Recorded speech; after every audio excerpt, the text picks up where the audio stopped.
Okay, so you want to buy a prison. You already know how that sounds, but stay with me because the economics here are stranger than the ethics, and almost nobody actually understands them. Here's the paradox. This is the only business on earth where the customer is delivered to you by force. He cannot leave, he cannot shop elsewhere, and he does not pay the bill. Your actual customer is a government, and that government will sometimes sign a contract promising to pay you even if the building is empty. And yet, in a single afternoon in 2016, the two largest companies in this industry lost more than a third of their value. Not because anything happened inside their prisons, because of a memo. By the end of this video, you'll know exactly what a prison costs, where the money actually comes from, and it is not where you think. Why an empty bed is the most dangerous thing an owner can own, and why the smartest players in this business eventually stopped calling themselves prison companies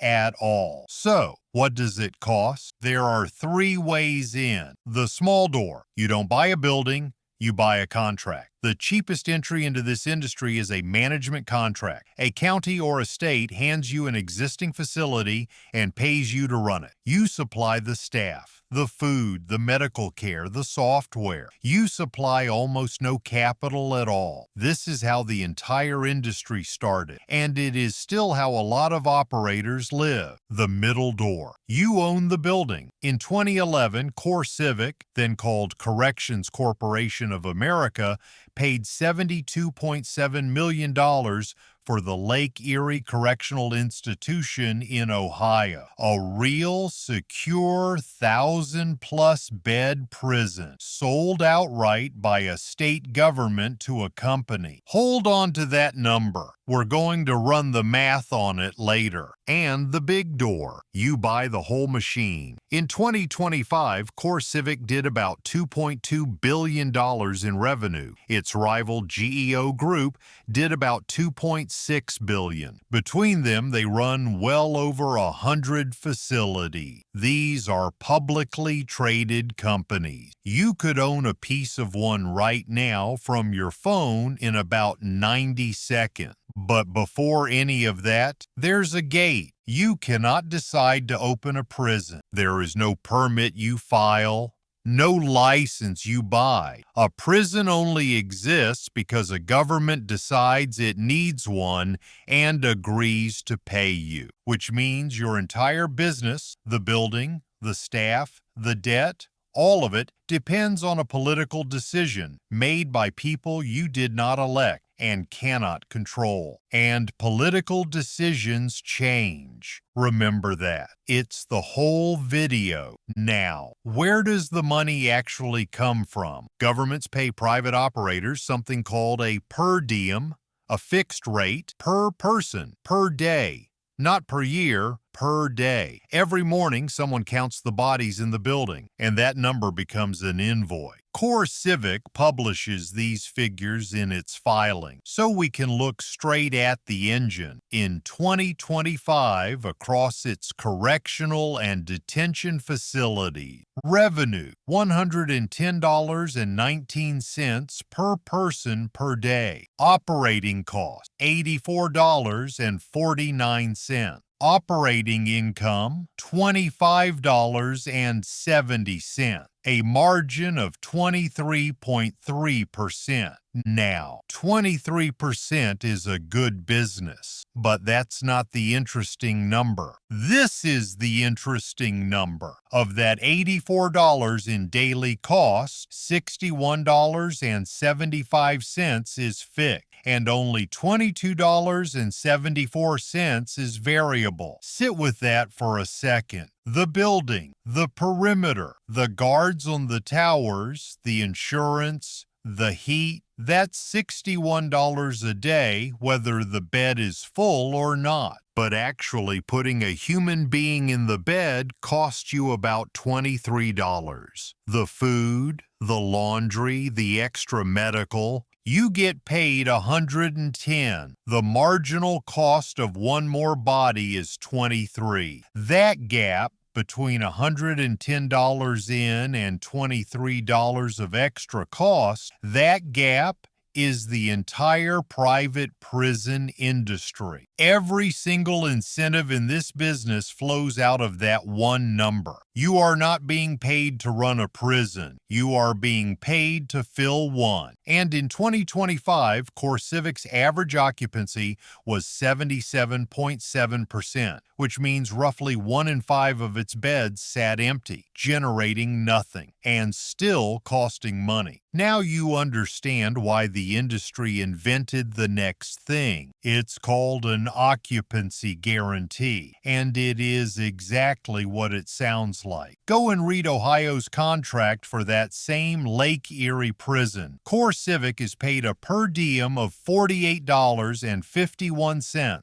at a guaranteed 95% occupancy rate. The state of Ohio has contractually promised that it will pay for 95% of those beds. If the prison population falls, that is Ohio's problem. The invoice does not move. The minimum daily payment is roughly $78,499, which works out to more than $28.5 million a year. And that is a floor, not a ceiling. On top of that, Ohio pays an annual ownership fee of about $3.8 million to compensate CoreCivic for what it spent buying the place. And it isn't just one company. Down the road, another operator runs North Central Correctional Institution on a per diem of $49.63, also at a guaranteed 95%. Minimum daily payment, about $127,000, more than $46 million a year. There is one more detail in the Lake Erie story worth pausing on. That facility was designed to hold 1,380 people. After CoreCivic took it over, the day rooms were reconfigured. Capacity became 1,798, 418 more beds in the same building. At $110 a day, each one of those beds is worth roughly $40,000 a year against a marginal cost of about $8,000. That is what the fixed cost gap does to a building. But here is what most people miss entirely. The per diem is not the only money in that building, and in some facilities it isn't even the most profitable. There is a second economy inside a prison, and it does not get paid by the government. It gets paid by the family. Phone call. In 2018, one major provider was charging as much as $22.56 for a 15-minute phone call. Its main rival was charging $16.50 for a phone call. From a person who cannot leave the building to a mother who cannot come in. And this is the part that explains everything. The prison telecom contract does not go to whoever offers the lowest price. It goes to whoever offers the facility the biggest cut. It's called a site commission, which is a polite word for a kickback. Those commissions have run anywhere from 20% to as high as 94% of call revenue, which creates a very specific incentive. Watch what happened in St. Clair County, Michigan. The jail eliminated in-person visits. Phone commissions went from about $154,000 in 2017 to over $400,000 the very next year, nearly triple. According to a review of public records by The New Yorker, a jail administrator emailed his colleagues afterwards to note the pleasant increase in revenue. Regulators have been trying to close this for years. In 2024, the FCC slashed the rate cap. Then in 2025, it partially reversed itself and set higher interim rates, up to 11 cents a minute in large prisons, 18 cents in the smallest jails, and for the first time, caps on video call, 23 cents a minute, rising to 41 cents in small facilities. So the phone business got squeezed, and the industry moved. Tablet, music downloads, e-messages, digital greeting cards, money transfer fees, commissary. The regulators capped the phone. They did not cap everything else. There is a third line item, and it is currently sitting in front of the Supreme Court. At one California detention center, a class action alleged that detainees performing essential facility labor were paid $1.50 a day, or nothing at all. In a separate case out of Colorado, detainees alleged they were compelled to work under threat of solitary confinement. The Ninth Circuit ruled that detainees in these voluntary work programs are entitled to state minimum wage. That ruling is stayed while the company appeals to the Supreme Court, but it has already booked a litigation reserve against it. Think about what that means for the model. A cost line that has been effectively zero for 40 years may be about to become a real number, and nobody knows how big. So where did all this come from? January 28th, 1983, Nashville, Tennessee. 3 men found a company. Tom Beasley, the chairman of the Tennessee Republican Party, Robert Krantz, the finance man, and T. Don Hutto, a career corrections official and the incoming president of the American Correctional Association. Their pitch was that the prison crisis could be solved by business, and their venture capital came from a firm called Massey Birch, the same firm that had backed Kentucky Fried Chicken and Hospital Corporation of America. Their first facility was a converted motel in Houston. On Super Bowl Sunday in early 1984, Hutto personally processed the first 87 immigration detainees. That was the first invoice. 2 years later, they made an offer that tells you exactly what business they thought they were in. They offered the state of Tennessee $100 million for a 99-year lease on the entire state prison system. Every prison, the whole thing. The deal fell through. They went public in 1986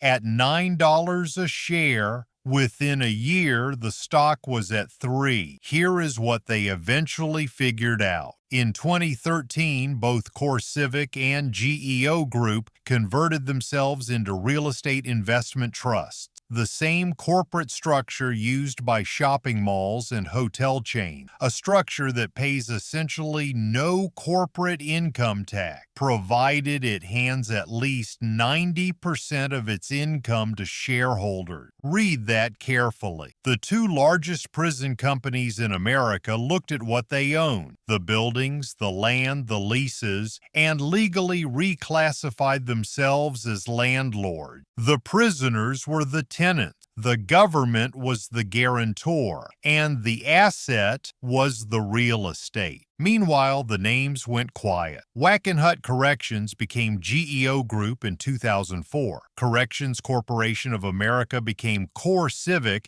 in 2016. In both cases, the word corrections disappeared from the name. August 18, 2016, the Deputy Attorney General, Sally Yates, issues a memo. It directs the Bureau of Prisons that as each private contract comes up, it should either decline to renew it or substantially reduce it. The goal, in her words, was to begin the process of ending federal use of private prisons. That's it. That's the whole event. A memo. Corrections Corporation of America fell 35% in a single day to $17.57, its biggest one-day drop since it went public in 1997. GEO Group fell 40%. the worst day in its 22 years as a public company. Both were briefly down more than 40%. Trading in both was halted, and the bonds went with them. CoreCivic's notes fell from 102 to 85.5. Overnight,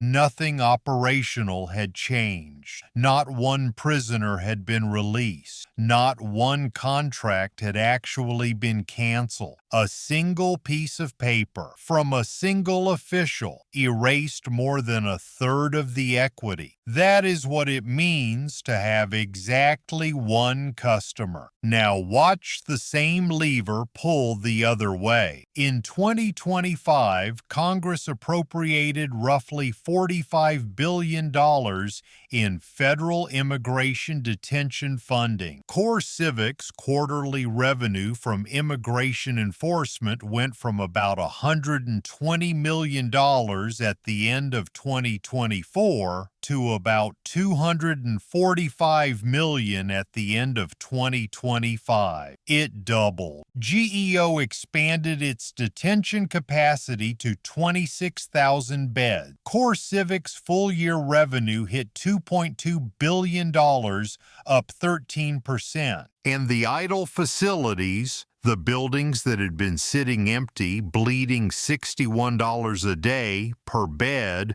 were reactivated. Same building, same bed, same management. The only variable that changed was the government. So, how much do you actually make? Let's run it. Say you buy a 1,500-bed facility for roughly $75 million, right in the neighborhood of what Lake Erie actually cost. The good scenario. You run at the industry's average occupancy, about 78%. That's roughly 1,170 people. At CoreCivic's disclosed operating income of $25.70 per person per day. That's about $30,000 a day. Call it $11 million a year. Against a $75 million building, you are looking at somewhere around 7 years to pay back. Before financing, before corporate overhead, steady, contractual, and recession-proof, because recessions do not reduce the prison population. Now, the bad scenario. The state does not renew. Occupancy falls to 40%. Your revenue is cut nearly in half, but roughly 3/4 of your operating cost is fixed, and it does not move. The perimeter still has to be manned. The building still has to be heated, insured, inspected, maintained. That 23% margin doesn't shrink. It inverts. You are now paying every single day for the privilege of owning an empty prison. That nobody will buy in a town that was built around it,